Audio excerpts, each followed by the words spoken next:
पाकिस्तान में और दुनिया भर में बसने वाले पाकिस्तानियों को मेरी जानिब से जश्न आज़ादी मुबारक हो।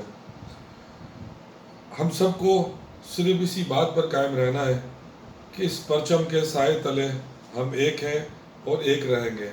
पाकिस्तान जिंदाबाद, पाकिस्तान पाइंदाबाद। अस्सलाम वालेकुम, मेरा नाम राफी मिर्ज़ा है। बोल न्यूज़ में मैं एंकर हूँ। 14 अगस्त की मुनासबत से आवाम को यही पैगाम है कि 1947 14 अगस्त, उससे पहले हम सब कॉन्टिनेंट में रहते थे।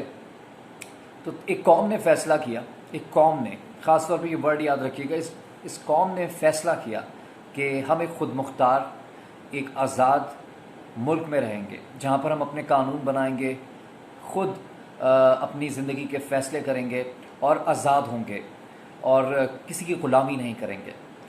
तो ये आज़ादी एक बहुत बड़ी नेमत है।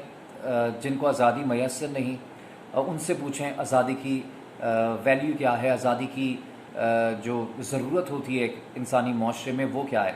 तो बहुत बहुत मुबारक हो जश्न आज़ादी। और याद रखिएगा, किसी एक बड़े आदमी ने कहा था कि आप फ़ौज को शिकस्त दे सकते हैं लेकिन किसी कौम को शिकस्त नहीं दे सकते।